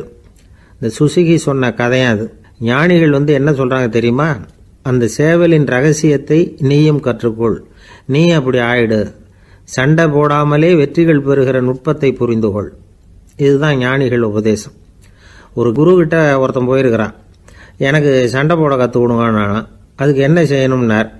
என்ன உங்கள் மாணவனாக சேர்த்துங்கண்ணா. சரி இப்போ உன்னுடைய பலம் என்னன்னு கேட்டிருக்கார். இப்போ நான் தனி ஆளாக இருந்து ஒரு 100 பேரை சமாளிப்பேன் நானா. சரி அப்படின்னா என்னுடைய மாணவனாக உன்னை சேர்த்துக்கிறேன்ருக்கார். சேர்த்துக்கிட்டார். 6 மாதம் பயிற்சி கொடுத்தார். அதுக்கப்புறம் இவனை கூப்பிட்டு கேட்டார், இப்போ உன்னுடைய திறமை எவ்வளவுன்னு. இப்போ நான் தனி ஆளாக இருந்து ஒரு 50 பேரை சமாளிப்பேன் நானா. இன்னும் உனக்கு பயிற்சி தேவைன்னாராம். தொடர்ந்து சில நுட்பங்களை எல்லாம் சொல்லி கொடுத்துருக்கிறார். 1 வருஷம் ஆச்சு. எல்லாத்தையும் கற்றுக் கொடுத்துட்டார். அப்புறம் கூப்பிட்டு கேட்டார், இப்போ உன்னுடைய திறமை எப்படிப்பா, எதிரிகள் எத்தனை பேரை உன்னால் சமாளிக்க முடியும்னாராம். அவன் சொன்னான், ஐயா எதிரிகளின் பலம் என்னங்கிறத புரிஞ்சிக்காம அதை நான் சொல்ல முடியாதுன்னு நானும். இனிமேல் உனக்கு பயிற்சி தேவையில்லை, போயிட்டு வான்னு அனுப்பி வச்சுட்டாரான். ஒரு உண்மையை நாம் புரிஞ்சுக்கணும். அதாவது அடிக்கிறதுக்கு நமக்கு துணிச்சல் தேவையில்லை, அடிக்காமல் இருக்கிறதுக்கு தான் துணிச்சல் தேவை. அடித்தா திருப்பி அடிக்கிறவன் மன உறுதி உள்ளவன் இல்லை, அடித்தா திருப்பி அடிக்காமல் இருக்கிறான் பாருங்க, அவன் தான் மன உறுதி உள்ளவன். ஒருத்தன் தலை தெறிக்க வேகமாக ஓடிக்கிட்டு இருந்தான். நான் எங்கடா ஓடுற அப்படின்னா, எதுக்க வந்தவன். ஒரு சண்டையை நிறுத்தத்தான் இப்படி ஓடுறேன் அப்படின்ட்டுருக்கான். யாருக்கும் சண்டை, எனக்கும் இன்னொரு ஆளுக்கும் சண்டை அப்படின்னு நானும். அவன் எது ரொம்பவும் கஷ்டமான காரியம் அப்படின்னு கேட்டார் ஒருத்தர். ஒருத்தருக்கு ஒருத்தர் சண்டை போடாமல் இருக்கிறது தான் ரொம்ப கஷ்டமான காரியம் அப்படின்னு தோணுது. ஒரு நாட்டுக்கும் இன்னொரு நாட்டுக்கும் சண்டை, நாட்டுக்குள்ளேயே ஒரு குரூப்புக்கும் இன்னொரு குரூப்புக்கும் சண்டை. ஏன் சண்டை போட்டுக்கிறீங்கன்னு கேட்டு பாருங்கள். நாங்கள் சமாதானத்துக்காக தான் சண்டை போட்டுக்கிறோம் அப்படிம்பாங்க. வாழறதுக்காக பிறந்த மனுஷன் லட்சியத்துக்காக உயிரை விட தயார் அப்படின்னு சொல்லிகிட்டு இருப்பான்.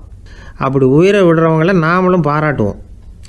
ஆனால் ஒன்றுமில்லாத விஷயங்களுக்கெல்லாம் சண்டை போடுறவங்களெல்லாம், அப்படிப்பட்டவங்களையும் சரி உயிரை விடுறவங்களையும் சரி என்னென்னு சொல்கிறது.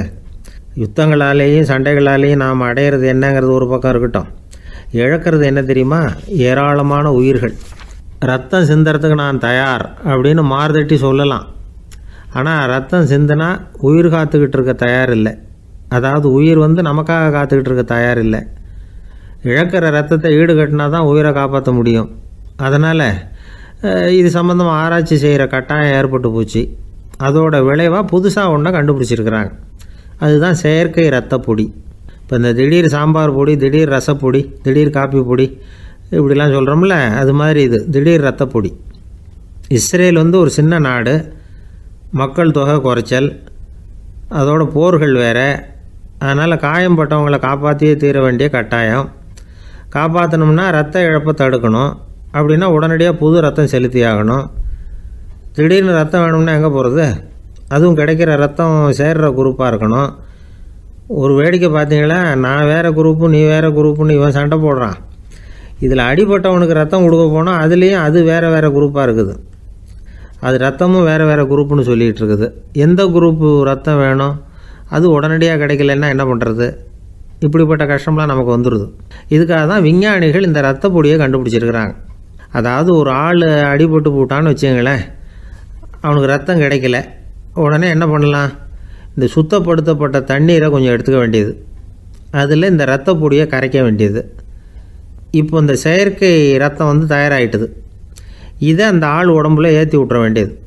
இயற்கையாக நம்ம உடம்பில் இருக்கிற ரத்தம் என்னென்ன வேலை செய்யுதோ அதே வேலையை இதுவும் செய்யும். அதாவது ஆக்சிஜனை உடம்புல எல்லா இடத்துக்கும் எடுத்துகிட்டு போகுது. அந்த வேலையை இந்த செயற்கை ரத்தமும் செஞ்சுருது. ஆனால் ஒரு விஷயம், இந்த செயற்கை ரத்தம் ஒரு அவசரத்துக்கு தான் உபயோகப்படுத்தலாம், ஒரு முதல் உதவி மாதிரி. அதை அப்படியே நிரந்தரமாக விட்டுற முடியாது. பின்னாடி வந்து தேவையான குரூப்பு உண்மையான ரத்தம் கிடைச்ச உடனே அதை செலுத்திக்கணும். உண்மையான ரத்தத்தை 20லேருந்து 40 நாள் வரைக்கும் தான் பாதுகாக்க முடியும். அதுவும் குளிர்பதன பெட்டியில். அதுக்குள்ளே உபயோகப்படுத்தலைன்னா அது வீணாக போயிடும். இந்த ரத்த பொடி அப்படி இல்லை, எவ்வளோ நாள் வேணும்னாலும் அப்படியே வச்சுருக்கலாம், குளிர்பதன பெட்டியும் தேவையில்லை. ஆனால் ஒன்று, இது தண்ணியில் கலந்து செயற்கை ரத்தமாக ஆக்கிவிட்டா அதோட வலு 72 மணி நேரம் தான், அதாவது 3 நாள். அதுக்குள்ளே அந்த ஆசாமியை எங்கேயாவது ஆஸ்பத்திரிக்கு தூக்கிட்டு போய் உண்மையான ரத்தத்தை கொடுத்துடணும். சண்டையில் அடிபடுறவங்க, சாலை விபத்தில் அடிபடுறவங்க, இவங்களுக்கெல்லாம் அவசரத்துக்கு கை கொடுத்து உதவுறது இந்த செயற்கை ரத்த பொடி. அதுக்கப்புறம் நாம் கொடுக்குற ரத்தம் தான் அவங்கள காப்பாற்றணும். இன்றைக்கி வந்து ரத்தத்தை தானமாக கொடுக்க தயாராக இருக்கிற நல்ல உள்ளங்கள் ஏராளம். எவ்வளவு ஆக்சிடெண்ட்டு, ஆப்ரேஷன், இதில் சம்மந்தப்பட்டவங்களை வந்து காப்பாற்றுறது நாம் தானமாக கொடுக்குற ரத்தம் தானே. ஒரு ஆக்சிடெண்ட்டு, ஒரு ஸ்கூட்டர் ஒரு ஆள் மேலே மோதி விட்டுது, பார்த்து வரக்கூடாதா அப்படின்னா அந்த ஆள், நீ தான் பார்த்து நடக்கணும், ஏன்னா 20 வருஷமாக நான் அந்த ஸ்கூட்டரை ஓட்டிகிட்டு இருக்கிறேன் அப்படின்னானா இவன். இதுக்கு அவன் சொன்னானா, நீ தான் பார்த்து ஓட்டணும், ஏன்னா 40 வருஷமாக நான் இப்படி நடந்துக்கிட்டு இருக்கிறேன் அப்படின்னானா. ஒருத்தர் அவசரமாக போய்கிட்டு இருந்தார். எங்கே போய்கிட்டு இருக்கீங்க அப்படின்னு கேட்டார் ஒரு பெரியவர். கடைக்கு போகிறேன் சார், சாமான் வாங்கிறதுக்கு அப்படின்னார். அங்கே போகிறதுக்கு முன்னாடி தெரிஞ்சிக்க வேண்டியதெல்லாம் தெரிஞ்சுக்கிட்டீங்களா அப்படின்னு கேட்டார் பெரியவர். கடைக்கு போய் காசை கொடுத்து ஒரு பொருளை வாங்கிட்டு வரப்போகிறோம், இதில் தெரிஞ்சிக்க வேண்டியது என்ன இருக்குது அப்படின்னார் அலட்சியமாக. இப்போ அந்த பெரியவர் பேச ஆரம்பித்தார். இந்த உலகத்தில் எந்த ஒரு செயலில் இறங்குறப்பவும் நாம் நல்லா ஆலோசனை பண்ண வேண்டிய விஷயம் 5 அப்படின்னார். உதாரணமாக, ஒருத்தன் கடைக்கு போய் ஏதோ ஒரு பொருளை வாங்கிட்டு வர போகிறான்னு வச்சுக்கோங்களேன். அப்போ கூட அவன் வந்து 5 விஷயங்களை பற்றி தெரிஞ்சுக்க வேண்டியிருக்குது அப்படிங்கிறார் அவர். முதல்ல அந்த பொருள் எப்படிப்பட்டது அப்படிங்கிறத தெரிஞ்சுக்கணும். ரெண்டாவதாக தன்னை பற்றியும் தெரிஞ்சுக்கணும். அப்போ தான் அந்த பொருள் தனக்கு தேவையா இல்லையா அப்படிங்கிறத புரிஞ்சுக்க முடியும். மூணாவதாக தெரிஞ்சுக்க வேண்டியது ஒன்று இருக்குது. அது என்னென்னா, அந்த பொருளை அடையறதுக்கு வழி என்ன அப்படிங்கிறது தெரிஞ்சுக்கணும். அதாவது எவ்வளவு பணம் கொடுத்தா அது கிடைக்கும், இது மாதிரியான விஷயங்கள். நாலாவதாக அந்த பொருளை அடையிறது மூலமாக நாம் அடையக்கூடிய பயன் என்ன அப்படிங்கிறதையும் உணரணும்.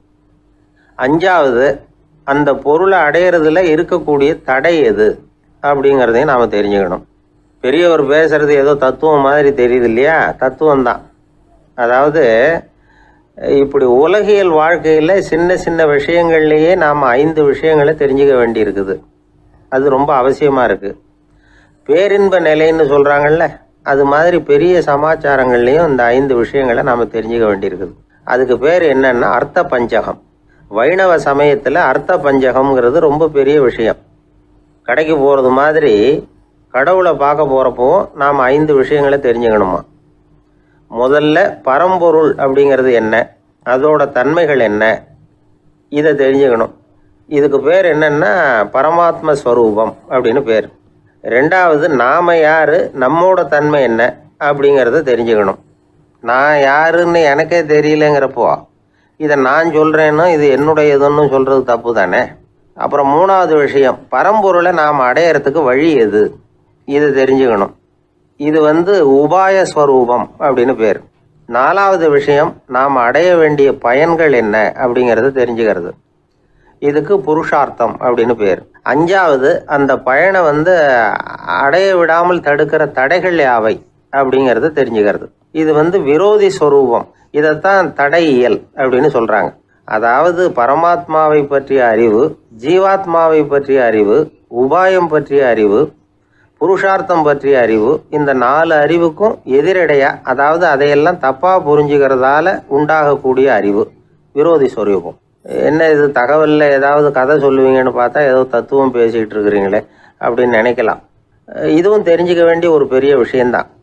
காதில் போட்டு வச்சா எப்போவாவது உபயோகப்படும். என்னுடைய நண்பர் ஒருத்தர் ஒரு நாள் என்கிட்ட சொன்னார், சார் அடுத்த மாதம் தஞ்சாவூரில் ஒரு கல்யாணம், போகிறதா வேண்டாமா அப்படின்னு ஒரே குழப்பமாக இருக்குது அப்படின்னார். நான் உடனே இந்த அர்த்த பஞ்சக உபதேசம் பண்ண ஆரம்பித்தேன். அவர் எல்லாத்தையும் பொறுமையாக கேட்டுவிட்டு, சரி சார் நான் போகிறதுன்னு முடிவு பண்ணிவிட்டேன்னார். எப்படி இந்த முடிவுக்கு வந்தீங்க அப்படின்னு கேட்டேன். அவர் சொன்னார், சார் அந்த 2வது பாயிண்ட் ஒன்று சொன்னீங்களே, அதை புரிஞ்சுக்கிட்டதுக்கு அப்புறம்தான் இந்த முடிவுக்கு வந்தேன் அப்படின்னார். என்ன 2வது பாயிண்ட்டுன்னு? அதாவது தன்னை பற்றி புரிஞ்சுக்கணும் அப்படின்னு சொன்னீங்க.